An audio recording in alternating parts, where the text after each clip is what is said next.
Bonsoir à tous, shalom, que la paix de Jésus soit avec vous. Aujourd'hui, je souhaiterais faire une vidéo qui traite un peu de la guerre en Ukraine. Donc nous sommes le 25 février 2012, fin 2022, pardon, le temps passe. Et effectivement, la Russie a attaqué l'Ukraine. Alors il y a beaucoup de gens sur Internet, j'en remarque que certains, je ne vais pas citer la personne, ou les personnes, mais certains assimilent la Russie au pays de Magog. On commence déjà par parler de Gog et Magog. Alors, il faut savoir que Gog et Magog, effectivement, sont mentionnés dans la Bible. Ils sont mentionnés en Ézéchiel, chapitre 38 et 39, où on parle effectivement de nations qui attaqueront le peuple de Dieu. Et ils sont mentionnés en Apocalypse, au chapitre 20, verset 8, où Gog et Magog réuniront les peuples de la terre pour attaquer le peuple de Dieu. Quand certains vous disent que la Russie, c'est le pays de Gog et Magog, supposons que la Russie, effectivement, attaque le peuple de Dieu, et supposons que le peuple de Dieu soit Israël. Déjà, c'est fortement impossible. C'est fortement impossible puisque la Russie est amie avec Israël. Il y a des liens très complexes. Israël est ami avec les États-Unis et Israël est aussi ami avec la Russie. D'accord ? Donc, deuxièmement, la Russie, dire que la Russie c'est le pays de Gog et Magog, c'est un non-sens.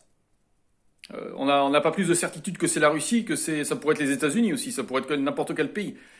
Et troisièmement, il faut savoir une chose, c'est que Gog et Magog passeront l'attaque une fois que Jésus sera déjà revenu sur la terre, qu'une fois que Satan aura été libéré après 1000 ans d'avoir été enchaîné, donc il faut d'abord que Satan soit enchaîné pendant 1000 ans, et ensuite qu'il soit libéré. Et de là, Gog et Magog, effectivement, réuniront les peuples de la terre et attaqueront le peuple de Dieu. Alors, à ma connaissance, Satan n'a pas encore été enchaîné. Donc, et je pense également que les nations qui composeront Gog et Magog n'existent même pas encore. Ce sont des nations qui existeront après, certainement. Donc, il faut arrêter. Certains disaient que le vaccin contre le Covid, c'était la marque de la bête. Non, c'est pas la marque de la bête. Hein. Vous pouviez acheter, vous pouviez vendre sans le vaccin contre le Covid. Le vaccin contre le Covid, c'était pas 666. Donc, il y a des gens, des prédicateurs de l'Apocalypse qui vous racontent n'importe quoi.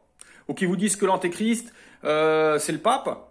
Je ne crois pas, puisque l'Antéchrist, ça sera, d'après ce que j'ai compris dans la Bible, hein, dans l'Apocalypse, l'Antéchrist, ce sera quelqu'un qui aura l'apparence du Sauveur. Qui aura l'apparence du Sauveur. Et que les gens de la terre le prendront pour le Sauveur. Voilà, c'est en gros ça. C'est quelqu'un qui fera semblant d'assurer la paix, quelqu'un qui ressemblera à Christ, mais qui ne sera pas Christ. Et quelqu'un, s'il est antéchrist, il y aura également un sacré paquet de vices, il aura également un sacré paquet de vices cachés. Donc, il faut cesser. Vous savez, vous avez des gens qui regardent, et moi je vous fais une vidéo, je suis en t-shirt, d'accord ? Je me prends pas du tout au sérieux. Mais il y en a certains qui se donnent un air solennel sur YouTube, qui vous présentent des théories fumeuses. Alors, je ne sais pas très bien quel est l'intérêt. Je ne comprends pas. Il faut savoir que l'Apocalypse, c'est pour nous aider à nous repérer. Mais il faut bien voir la chronologie aussi de l'Apocalypse. Je veux dire que Gog et Magog, c'est la Russie, c'est n'importe quoi. La Russie, parce qu'elle attaque l'Ukraine, ça n'a rien à voir avec Gog et Magog, ça. Donc je demande un minimum de retenue, pas parce qu'on est croyant, qu'on croit en Jésus, qu'on a automatiquement, faut passer dans une étape faut pas passer dans du délire non plus, quoi. Parce qu'il y en a qui peuvent se tromper, tout un chacun peut se tromper, mais il faut pas entraîner les autres derrière soi.